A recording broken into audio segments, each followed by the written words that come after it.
Hello, everyone. My name is Dr. Shellie Goldstein. I'm here in Florida.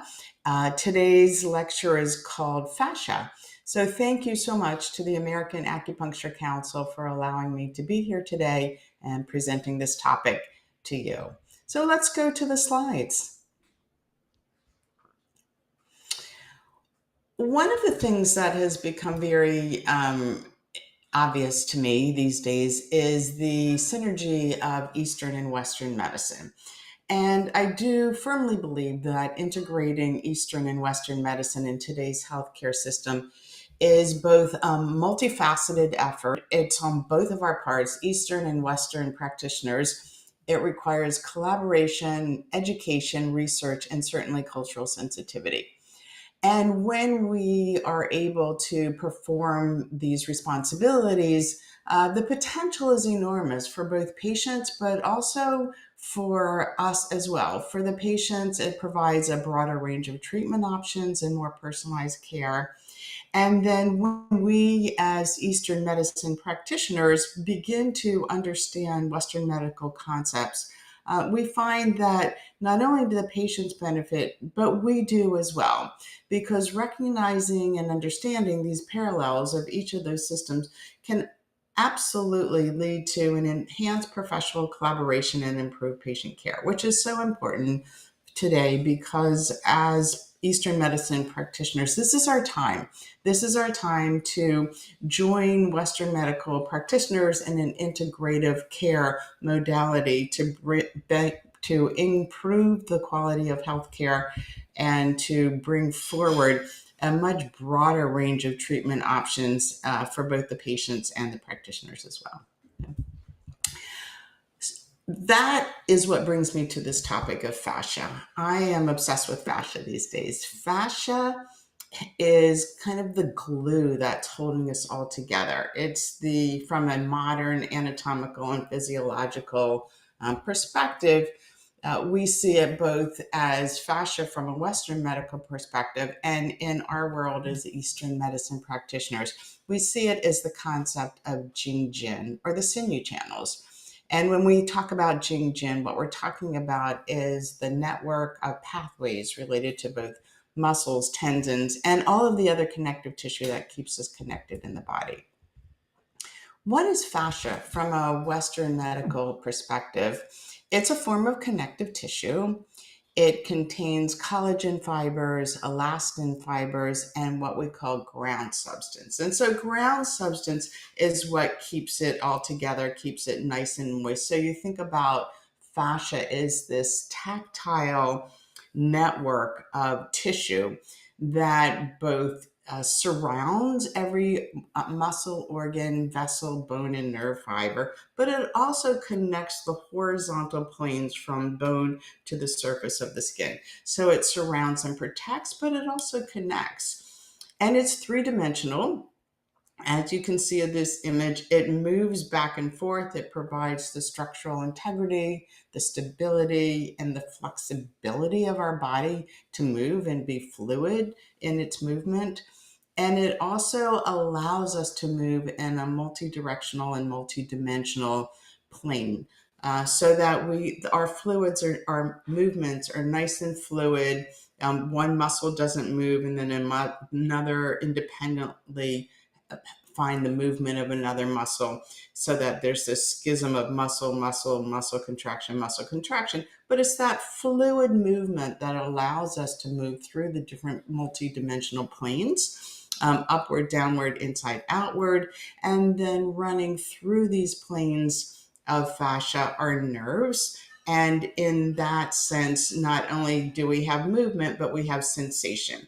There are so many nerve endings or nerves that run through the fascial planes that it is almost as sensitive as touch on the surface of our skin. That's how sensitive and acute our fascial system is. It is both affected by internal muscle activity and external, say, gravity and movement. And so as these systems come into play, both our muscle contractions and the weight of external bearing systems Uh, it allows that transmission and that dispersion of that through the fascial network. And then also through its viscoelastic properties, it helps to move us in one direction or another. So, for example, if someone holds onto your arm and pulls, it's not just your arm muscle that's going to pull, but your whole body is going to move along with that pull or with that movement to compensate both movement in one direction and stabilize that movement in another direction. And when we have our body moving in a nice fluid system, such as the fascial system, it actually helps to minimize the amount of energy that's utilized throughout each singular or connected movement. Fascia protects the integrity of the body and helps prevent or minimize local stress within a specific muscle, joint, or bone. So, for example, if you have tightness in, say, one area, the ability for the fascial network to move and to break through that tightness allows the body to minimize that local stress and also to absorb that localized stress and kind of move it through the body to release that tension or that stress.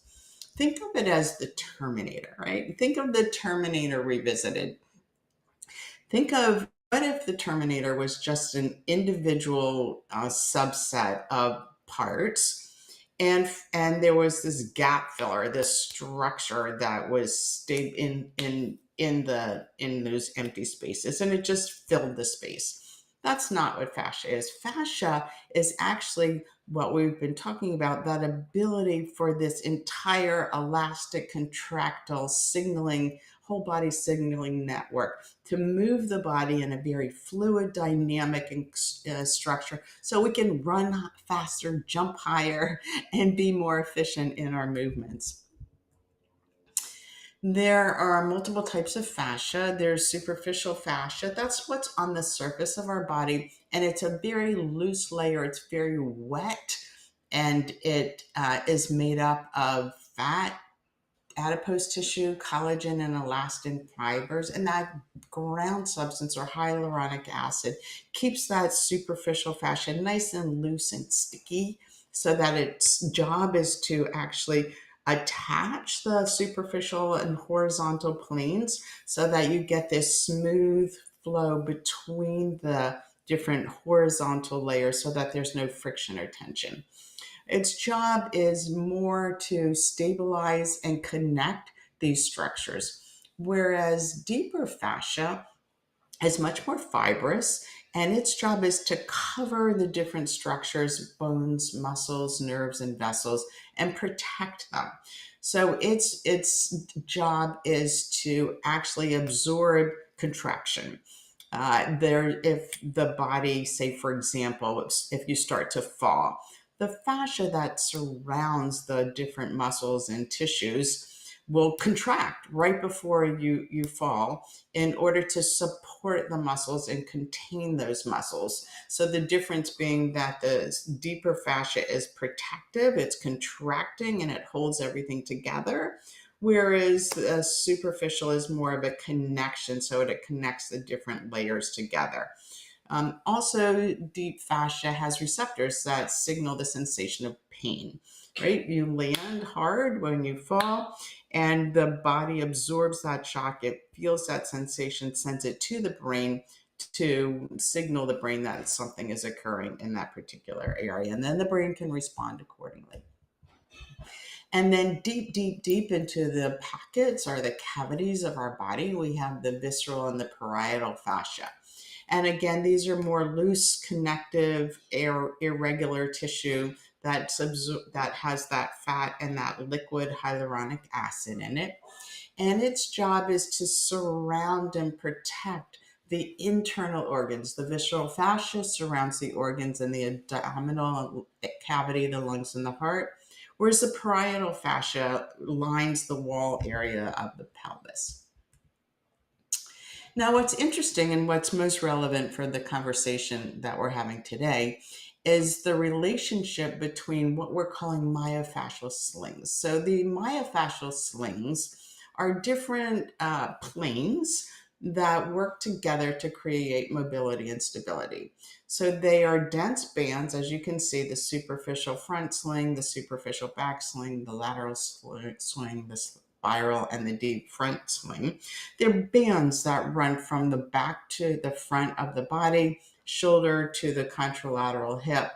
And their job is to play an integral role in coordination and control, movement sequencing, and the integration or the kinetic movement that involves the transfer of force from the upper to the lower aspects of the body and extremities.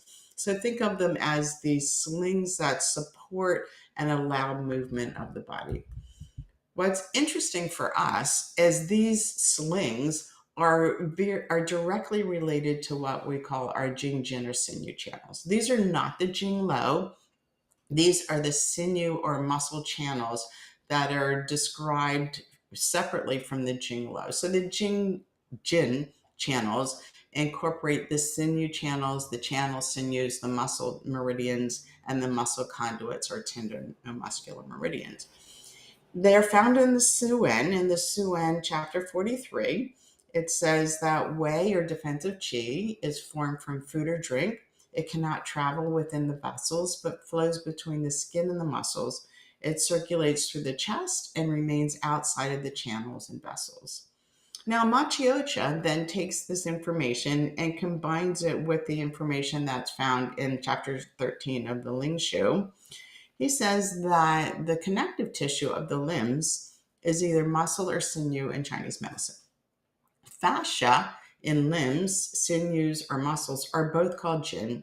Therefore, muscle jin is the muscle channels, inclusive of fascia, cartilage, tendon, and ligaments. And then he says that they're discussed in chapter 13 of the Ling Shu, called Jing-Jin, channel-like muscles or muscles of the channels. And then in the Ling Shu, in chapter 13, the reference that he's referring to is the statement that the pathology of sinews cause pain, tightness, and flaccidity, and even impairs movement. So again, there's this correlation of this band that we call Jing-Jin that is specific to movement and the coordination of muscle and tendon movement within the body. And also founded by the research of Helen Langevin at the University of Vermont, she suggests an overlap between fascia and the traditional Chinese medicine concept of channels or collaterals. Now, she kind of combines Jing-Jin and Jing-Lo, because what she's saying is that she and her colleagues noticed that the insertion and the attachments of the muscles and fascia create cleavages or lines that pull like the grain of in wood.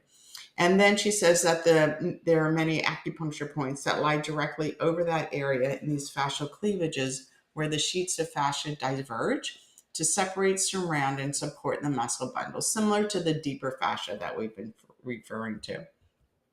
And then according to Langevin, the yang qi is said to flow in those spaces between the organs, the bones, and the flesh. Now, what's fascinating is when we think of our Jing-Jin channels, we have 12 channels, 6 paired channels, the Tai-Yang sinew, the Yang-Ming sinew, the Yang-Shao, Tai-Yin, Xiao-Yin, and Zhui-Yin sinew channels.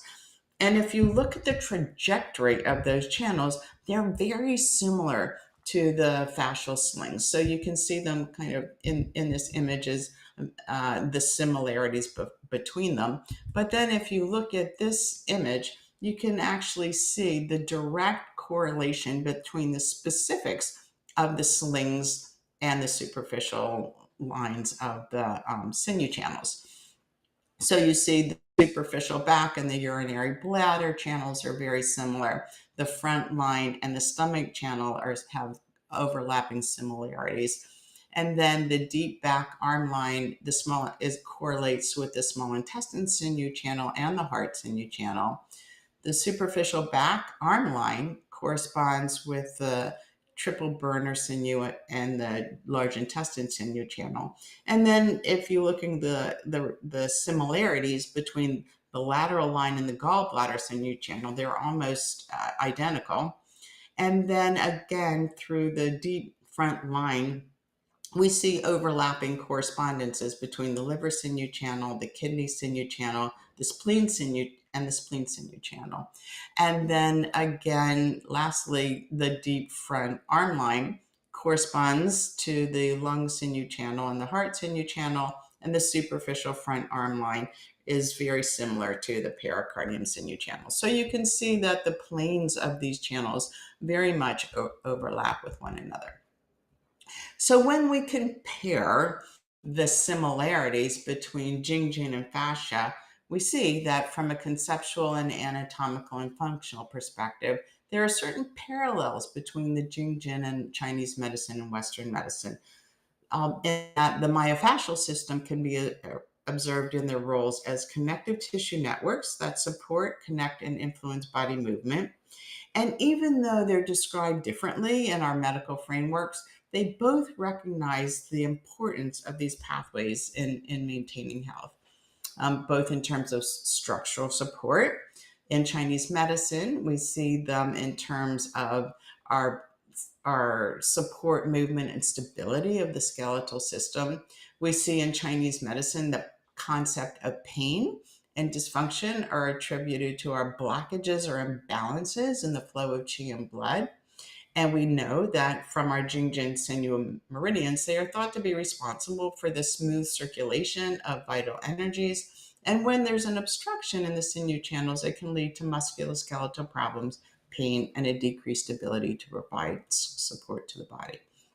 And then we see the very similarities in Western medicine and Western anatomy, the same recognition of connective tissue that envelops and connects the muscles, the organs, the blood vessels, the nerves, and other structures, and that same three-dimensional network or support system throughout the body. And similarly, when there are obstructions or disturbances in the myofascial slings and the fascial system, it leads to musculoskeletal problems, pain, and a decreased ability to provide structural support.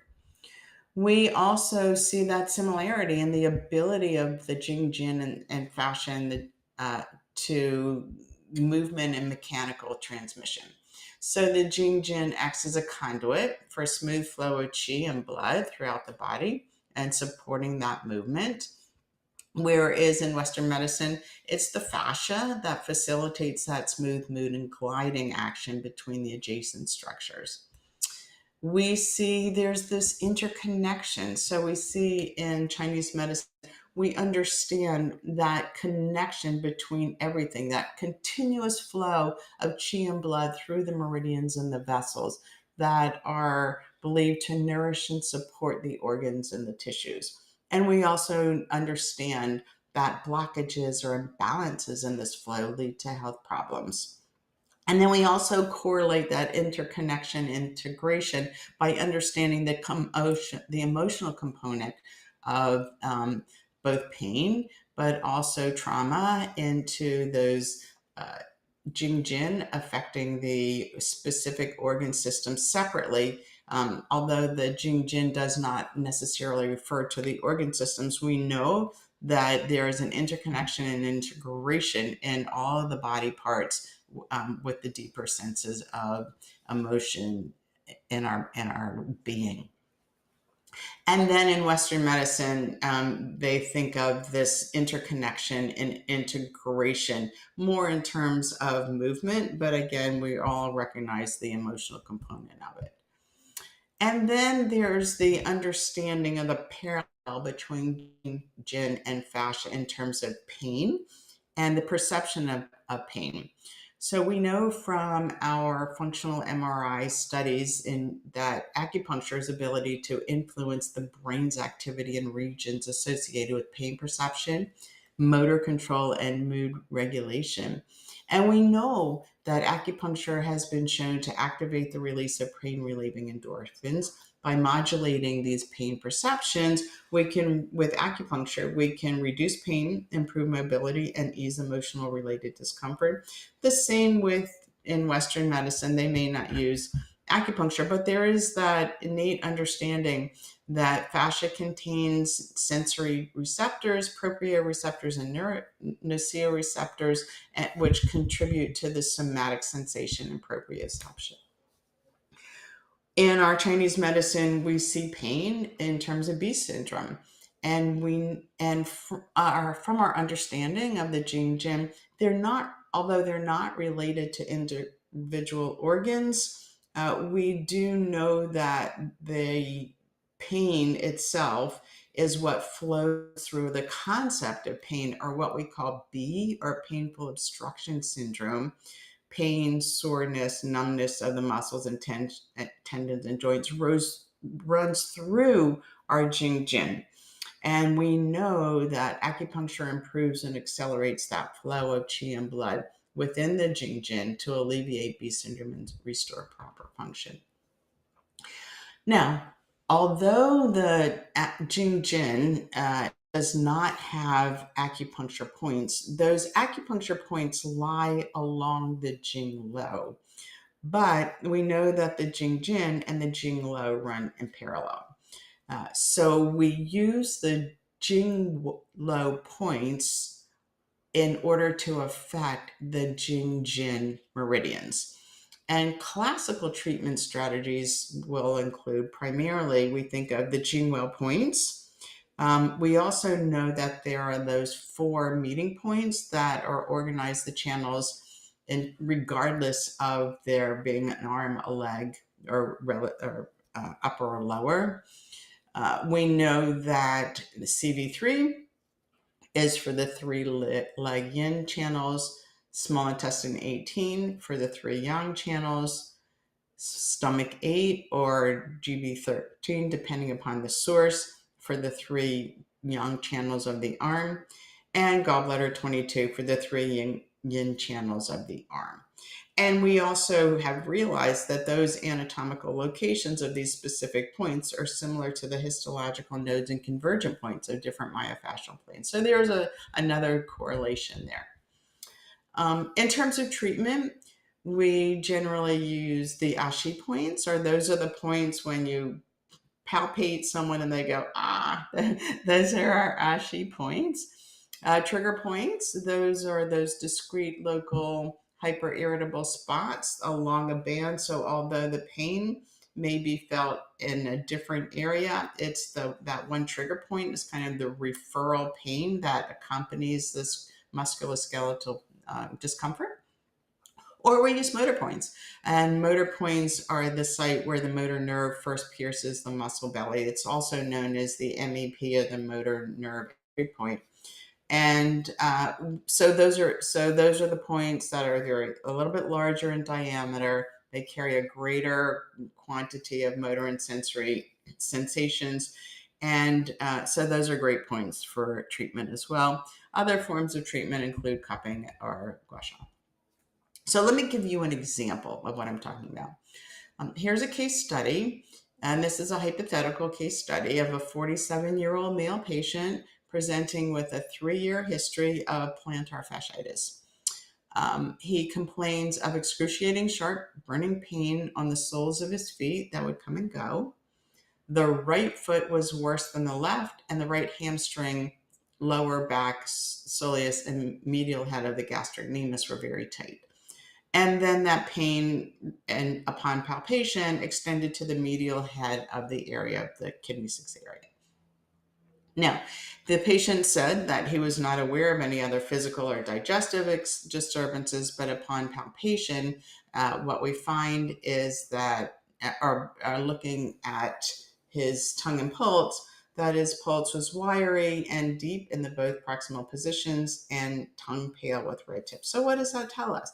It tells us that although we are treating the pain through the Jing Jin, and in our situation, given this case study, this is the Tai Yang Sinew channel, or what we call the superficial back line from a Western medical perspective. But we also can tell that from his tongue and from his pulse that he has a little bit of underlying kidney deficiency. So we're going to treat the stagnation in the bladder meridian of the Tai Yang sinew channel. That's our primary treatment. We may support the kidney qi deficiency because as Chinese medicine practitioners, we're always looking for that underlying root cause. But the primary treatment is the stagnation in the Tai Yang sinew channel. The treatment is to resolve that stagnation in the bladder meridian of the Tai Yang channel, and then to the secondarily, we're going to nourish kidney qi and qi and blood of the kidneys. So these are points that we might use that would support both the Tai Yang sinew channel treatment and then supporting the underlying kidney deficiency. And from a Western perspective, what they were going to do is a very similar thing. So if you see a lot of these points, bladder 40, 60, 56, 57, 67, 37, all are along the bladder meridian. And then we are supporting the underlying systems with kidney 6, liver 3, and spleen 6. But as a Western medical practitioner treating the back line, what I would do is use trigger points or different types of treatments to pressure to release that medial gastric knee muscle.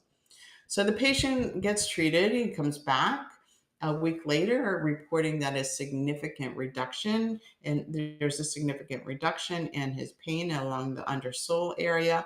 But he still has some tight calves and a little bit of tightness in the right hip, which would make sense by looking at both the back sling and the sinew channel.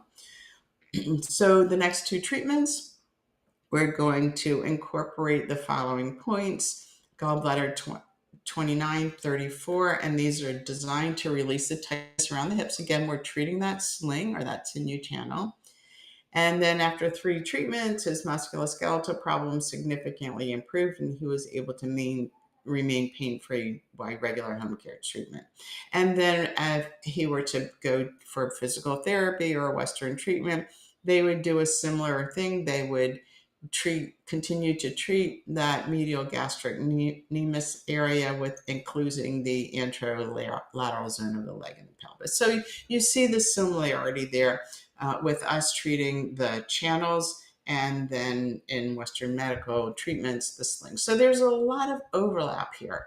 And again, going back to the similarities of who we are both from East and West and the importance of understanding both the Eastern and Western, I do believe that we're in the right time right now to be able to bring the East and Western medicine together and to make a huge difference and improve the health of our patients by offering a lot more opportunity and options. So thank you so much for today's presentation. Thank you to the American Acupuncture Council for allowing me to be here. It's always a pleasure, and have a wonderful day. And take care of those slings. All righty. Take care. Bye.